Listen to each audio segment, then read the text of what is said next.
In the pre-dawn darkness of the 10th of May, 1940, something impossible was about to happen. Over Belgium, a shadow moved across the sky without a sound. No engines, no roar, just the whisper of canvas and wood cutting through the cold air. Below, the fortress of Eben-Emael lay sleeping, a mountain of concrete and steel that had been designed for one purpose: to stop an army. By the time the sun rose, the supposedly impregnable stronghold would be neutralized by a force barely 1/15 its size. The weapon that made this audacious strike possible was the DFS-230, a glider so simple it looked fragile: canvas skin, wooden frame, towed behind a larger plane like a kite. And yet, on this morning, it would prove more dangerous than any fighter plane the Allies possessed. This is the story of how a silent glider changed the face of modern warfare. The fortress of Eben-Emael was not just any defensive position. Completed in 1935, it stood on high ground in eastern Belgium, a reinforced concrete behemoth measuring 600 meters by 750 meters. Its garrison of 1,200 troops controlled the Albert Canal and guarded two critical bridges, the Vroonhoven and Veldwezelt crossings. These bridges were the gateway to France. The entire German invasion plan depended on crossing them, but first, the German army had to get past Eben-Emael, and Eben-Emael, the Belgian military believed, could not be captured. The fortress bristled with weapons, 75 millimeter and 120 millimeter artillery guns, satin steel cupolas on top of the fort, capable of devastating anything that approached from the ground or the air. Machine gun nests covered every possible angle of approach. Anti-tank guns protected the outer defenses. The underground galleries held ammunition, medical supplies, and sleeping quarters for the day's garrison. The Belgians had spent years perfecting this fortress. They called it the strongest position in Western Europe. Military strategists said an assault would be suicide. To attack Eben-Emael conventionally would require overwhelming numbers, artillery bombardment, and weeks of siege. The Germans did not have time for any of that. Colonel Rudolf Witzig understood the problem. At 32 years old, Witzig was a paratroop officer, ruthless and brilliant. He had studied the fortress, pored over intelligence photographs, and conceived of a plan so audacious it seemed to border on madness.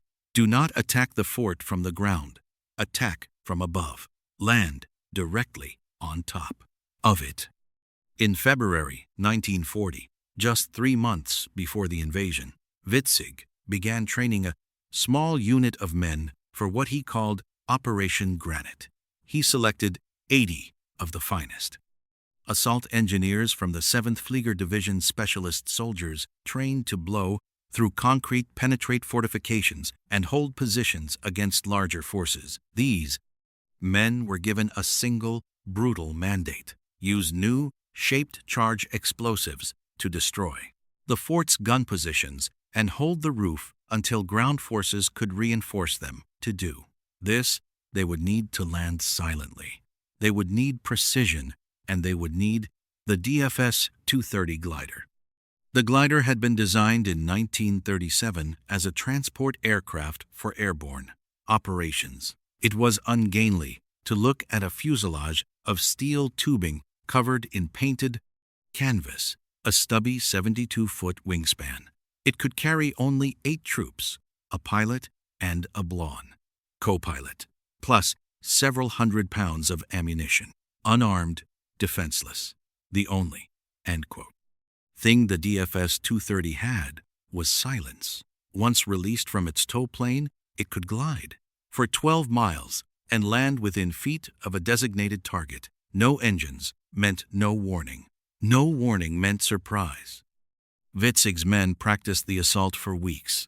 In full combat gear, they would board the fruit glider, practice their movements, rehearse the exact sequence of explosions and attacks. They would execute once they landed. The training was so intense, so secretive, that 2 soldiers were sentenced to death for minor infractions during the drills. Every detail had to be perfect. Every man had to know his role. There was no room for error, no room for improvisation.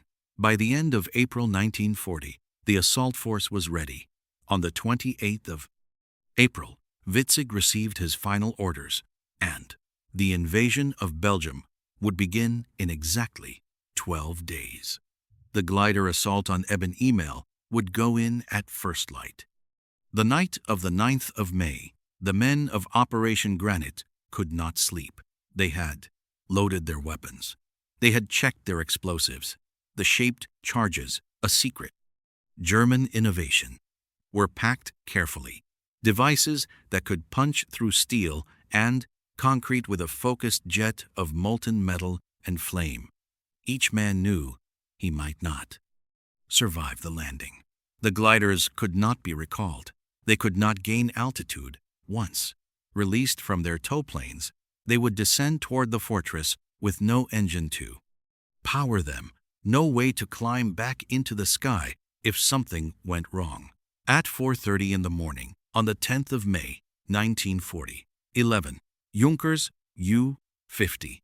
2 transport planes took off from German airfields, each towing a DFS-230 glider. The gliders were loaded with their men, their weapons, their explosives.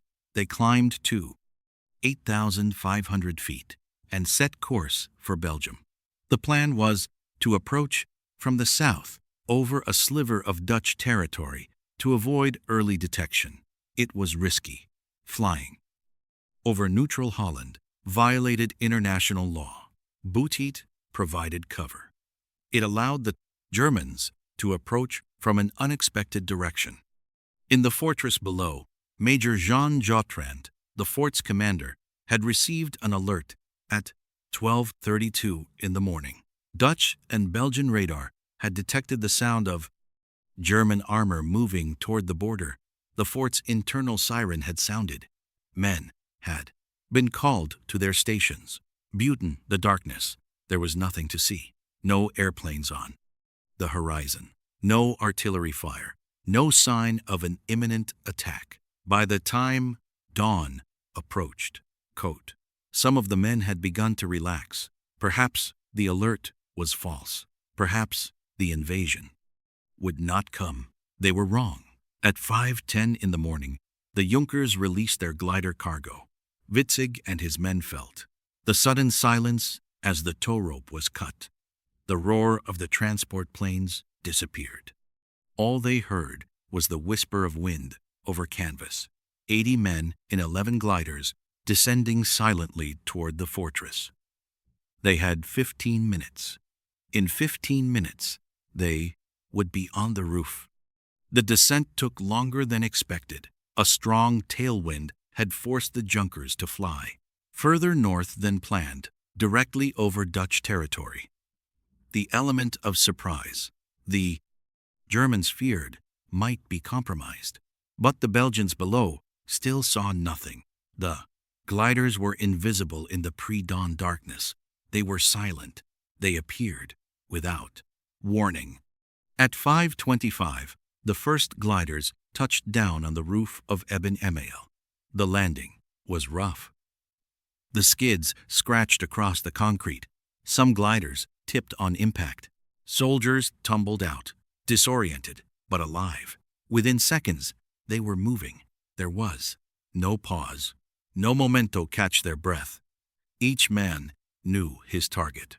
Each man had memorized the position of every gun emplacement on the fort's roof. The first explosions came at 5:26. The shaped charges detonated against the steel cupolas of the fort's main guns. The effect was devastating. The explosives punched through the armor plate and concrete, sending jets of burning metal and debris into the base turrets. Inside those gun positions, Soldiers were killed or shocked senseless by the blast. The fort's defenders were not invaded in the conventional sense. They were attacked from above, from the roof, from inside their own defenses. Panic spread through the garrison. Machine guns from the fort's interior positions began to fire upward, but the angles were wrong. The guns had been designed to defend against attacks from outside the fortress, not from above it. Witzig's men used flamethrowers on the remaining positions. They threw grenades through shell holes in the concrete. They used explosives to seal passageways, to cut off defenders from reaching the surface. But the assault did not go entirely as planned. Colonel Witzig's own glider had been the Lastoland. The winds had separated his aircraft from the main formation, delaying his arrival by crucial minutes. When he finally landed on the roof, the battle was already in progress. His men had secured their positions, but they had not captured the entire fort. Eben-Emael was vast, a maze of underground galleries and compartments. The assault force was too small to penetrate deep into the fortress. All they could do was hold the roof and prevent the Belgians from using the fort's main armament. For hours, the fighting continued. German soldiers held the surface while the Belgian garrison, still over 1,000 troops strong, attempted to dislodge them from below. But the Belgians faced a problem. To assault the German paratroopers on the roof, they had to climb 60 feet of spiral staircases through the interior of the fortress. The glider troops controlled the top of those staircases. They had automatic weapons. They had explosives. They held the high ground. As hour after hour passed, the Belgian garrison realized the truth. They could not retake the roof. By the afternoon of the 10th of May, German ground forces had arrived. Infantry from the 151st Regiment, hard-fighting men from East Prussia, linked up with Witzig's assault force. The garrison, now surrounded and with their main defensive guns neutralized, understood that further resistance was hopeless. The next morning, on the 11th of May, the fortress of Eben-Emael surrendered. The Belgian garrison of 1,200 men had been defeated by 80 paratroopers. The assault had cost 6 German killed and 20 wounded. The fort's artillery, which should have been capable of devastating any conventional assault, had been destroyed or neutralized in minutes. The 2 critical bridges over the Albert Canal had fallen. The gateway to France was open. The blitzkrieg could continue. But the significance of the operation went far beyond a single fortress or 2 bridges. On the 10th of May, 1940, Witzig's men had demonstrated something revolutionary. They had proven that gliders, silent, unarmored, seemingly fragile aircraft could deliver assault troops with precision onto targets that were protected by heavy weapons. They had shown that shaped charge explosives, a new German innovation, could penetrate the strongest defenses. They had introduced the world to a new kind of warfare. Within hours of the fortress's capture, military intelligence officers and general staff, officers from every major power, were analyzing what had happened. The Belgians had built what they thought was an impregnable fortress. It had fallen in a single morning to a small, well-trained force with the right tools and the right plan. Every major military now understood the way fortresses would be attacked had fundamentally changed. The way wars would be fought had fundamentally changed. The DFS 230 did not win the war. Germany would still lose in 1945, but on this single morning, one glider operation had opened a door that could never be closed. Again, an entire new doctrine of warfare had been born. Special operations, vertical assault, precision, strikes from unexpected directions, the glider troops of operation. Granite had proven that an army could be stopped not by matching its strength with greater strength, but by striking at the right place, at the right moment, with exactly the right force. For Colonel Witzig and his men, the war was far from over.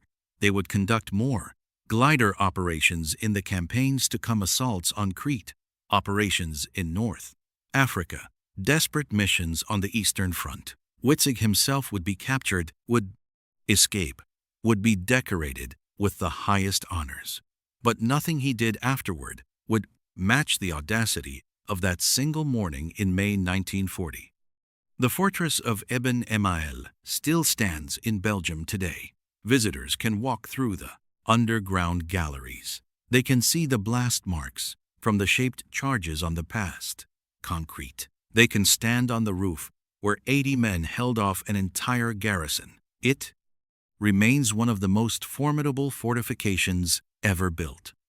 And it fell in hours to a group of soldiers in gliders, because those soldiers understood the lesson that this operation taught. The right idea, executed with perfect precision by the right men, can accomplish the impossible. So here is the question for you, and I want you to think about it carefully. Did the Belgian IA fortress fall because it was poorly defended, or did it fall because the Germans found an answer to a problem everyone else thought had no solution? Was it a failure of military tactics, or was it a triumph of military innovation? If you think this operation reveals something important about military strategy, hit like so. YouTube shows this to more people. Next week, we are revealing how Colonel Witzig himself became one of the most feared German commanders on the Eastern Front, and how his tactics led to confrontations with Soviet forces that would change everything. You will not believe what happened when the Fallschirmjäger met the Red Army in Russia. Subscribe so you do not miss it. Thanks for watching.